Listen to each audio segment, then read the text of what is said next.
فاسألوا أهل الذكر إن كنتم لا تعلمون. Və aleykümselam və rahmetullahi və barakatuh. Bir qardaşımız bizə sual yönəldib.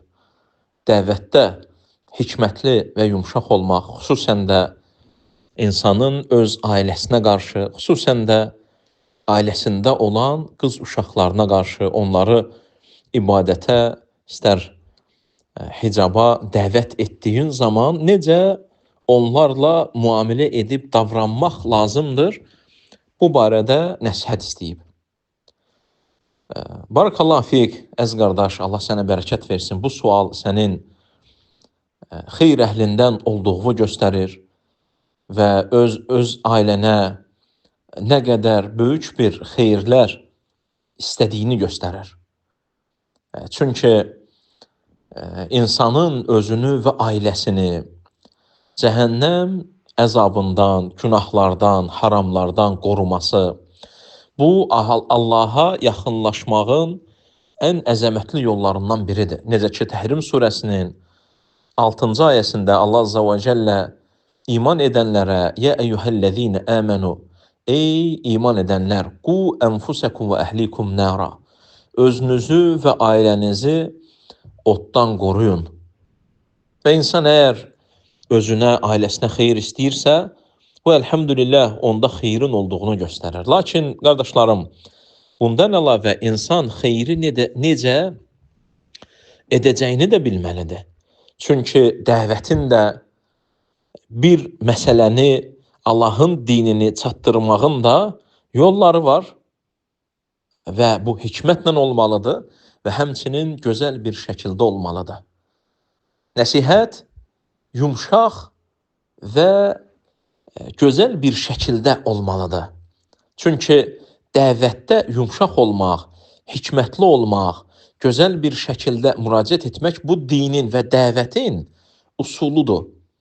Necə ki, Allah Azza və Cəllə Musa aleyhissələmə və həmçinin onun qardaşı Harun aleyhissələmə, Allahın salamı onların hər ikisinə də olsun, Firavunun yanına göndərdiyi zaman, baxmayaraq ki, həmin vaxt üçün ən böyük tağiyə, özünə ilah deyən, ən böyük tağut Firavun, Allah Azza və Cəllə iki rasulunu, iki elçisini Firavunun yanına göndərir. Və qulə ləhu qavlən leyyinən. Ona yumşaq müraciət edərək söz danışın, yumşaq söz deyin.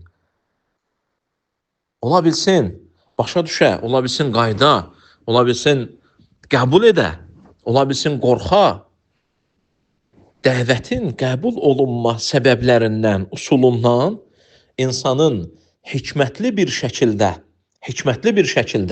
gözəl və yumşaq bir şəkildə kimə ki haqqı çatdırmaq istəyir, ona qarşı ən gözəl və ən yumşaq şəkildə davranmasındadır. Allah Azza və Cəllə Firavuna qarşı yumşaq olmağı və hikmətli olaraq sözləri seçməyi, ən gözəl üslubda müraciət etməyi bizə deyibsə, bəs insanın ailəsinə qarşı, övladına qarşı, xüsusən də qız uşaqlarına qarşı onun halı necə olmalıdır, vəziyyəti necə olmalıdır? Sonra isə ikinci məsələ, insan özü gözəl bir nümunə olmalıdır evində və onun evinin ab-havası Allaha itaət və ibadət üzərində olmalıdır. Evdə əgər ab-hava ibadət üzərində, itaət üzərindədirsə, o zaman insan özü gözəl bir nümunə olacaq uşaqlara.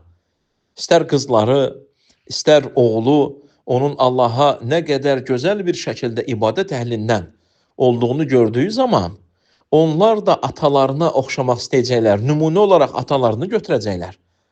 Başqasına baxmayacaqlar. Və həmçinin insan iki hal üzərində olmalıdır.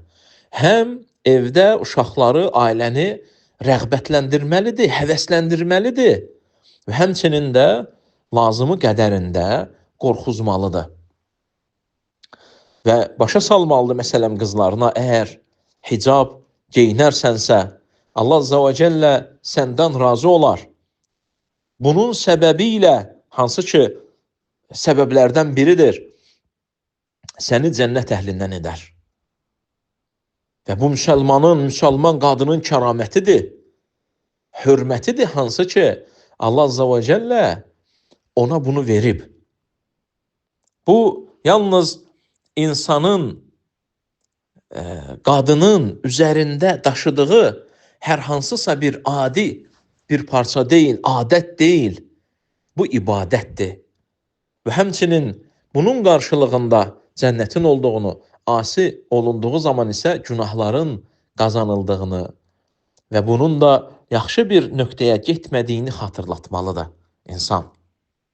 Və həmçinin münasib bir vaxt seçməlidir dəvət üçün, nəsihət üçün. Məsələn, baxmalısan onların məşğul olduğu vaxt, ağıllarının və zehinlərinin, qəlblərinin başqa bir işlə məşğul olduğu vaxt müraciət etməməlisən. Qəzəbli olduqları halda müraciət etməməlisən. Çünki bu, insanın qarşı tərəfin dəvəti qəbul etməməsinin səbəblərindəndir. Bizə lazımdır ki, dəvəti qəbul edəcəyi səbəbləri toplayaq və onlara baxaq. Ən gözəl və sakit bir şəkildə, lütflə, gözəl bir halda nəsihət eləməlidir. Və həmçinin başa salmalıdır ki, öz qızlarına ən gözəl bir şəkildə olmalarını sevir, yəni qızlarını sevir deyə hicabı deyir. Və həmçinin qızları üçün qorxur deyə Allahın əzabından, onlara günah yazılmasından onun üçün bunu deyir. Yəni, bir valideyn, istər ata, istər ana göstərməlidir övladına ki, mən səni sevdiyim üçün bunu deyirəm. Mən sənin üçün, qorxduğum üçün hicabsız olma deyirəm. Həqiqi sevgini göstərməlidir. Və başa salmalıdır ki, mən istəyirəm ki, siz cəhənnəm odundan salamat qalasınız.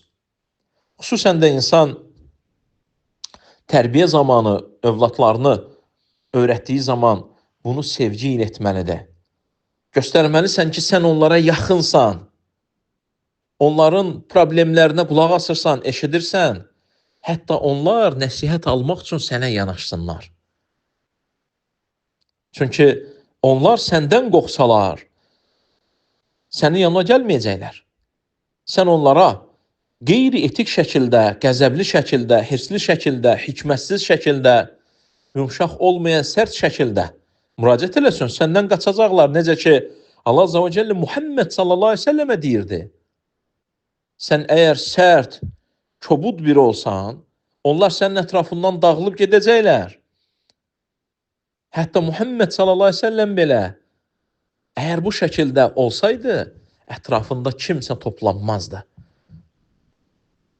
Xüsusən də insan evində ondan nəsihət almalarını, onun yanına gəlmələrini, dərdlərini söyləmələrini, uşaqlarının ona qulaq asmalarını istəyirsə, onları sevdiyini onlara göstərməlidir. Və həmçinin hicabı xüsusən sevdirməlidir, hicaba nifrət etdirməməlidir. Sahabə qadınları xatırlatmalıdır. Ümmətin öndə gedənləri pərdə arxasında olsalar belə, amma bu ümmətin anaları, igidləri, dünyaya gətirən izzətli qadınları olub. Onlar barəsində qızlarına danışmalıdır. Onlar barəsində danışmalıdır. Necə onlar olublar, izzətli olublar, iffətli olublar, hicablı olublar, hicab taxmaqla azad olublar. Nəydən azad olublar? Pis baxışlardan, yan keçən nəzərlərdən Allah Azza və Cəllə azad edib, onlara əziyyət edən baxışlardan, əziyyət gətirəcək sözlərdən bu hicabla. Və həmçinin hicab böyük, əzəmətli bir itaətdir. Hansı ki, insan onun hər anına görə hicab taxdığı, bağladığı hər anına görə savab qazanır. Başında olan hər tükün, örtülmüş olan tükə görə savab qazanır. Allahı itaət üçün, Allaha ibadət üçün, əmrini yerinə yetirmək üçün örtdüyü hər saça görə savab qazanır. Bu əzəmətli itaətdir. Əzəmətli itaətdir. Hicab taxdığı müddətcə 5 saatmı, 10 saatmı hansı ki, hicablı olacaq. Allaha itaətdə yazılır 10 saat. 10 saat itaət. Hicab itaəti. 10 saatın savabı. Bəlkə də çörək yeyir, bəlkə danışır, bəlkə dostları ilə, yaxınları ilə deyir, gülür. Amma ona əcr yazılır, savab yazılır. Və həmçinin insan dəvətdə tələsməməlidir. Səbirli olmalıdır. Səbirli olmalıdır. Ola bilər ki, dəvət etdiyi şey istər ailəsində olanlara, qohumlarında olanlara, yaxınlarında olanlara bir müddət vaxt alsın ondan. İnsan səbirli olmalıdır və Allaha dua etməlidir. Allahın həmin qadınlara, istər evində olan qızlarına, istər digər qohumlarına hidayət verməsini, doğrusunu onlara göstərməsini daimən Allahdan istəməlidir. Bu vaxt aparır, qardaşlarım. Onun üçün insan tələsməməlidir və xüsusən də vaxtında, vaxtını gecikdirməməlidir və həmçinin vaxtında etməlidir. Əgər səbir gərəkdirəcək bir hal olarsa, o zaman əlhamdülillah səbr etməlidir.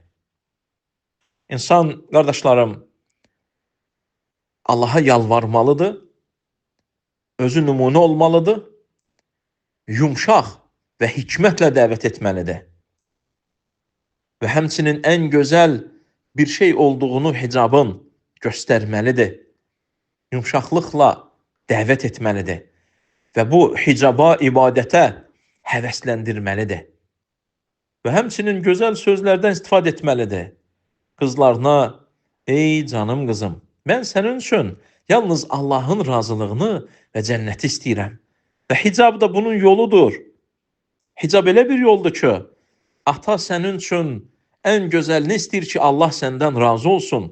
Sən bunu ona hiss elətdirməlisən. Hiss elətdirməlisən ki, hicab sənin başına qoya biləcəyin ən böyük tacdır Allah tərəfindən sənə verilib. Bu sənin kəramətindir, bu sənin hörmətindir. Digərlərinin başına tacları insanlar qoyur. Sənin başına qoyacağın tacı Allah 7 qat göyün üzərindən əmr edib. Bu tac sənə Allahdan verilib. Sən belə həvəsləndirməlisən.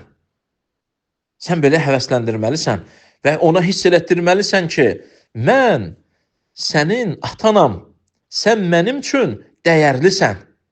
Mən sənin daim ən üstününü seçirəm, ən üstününü sevirəm.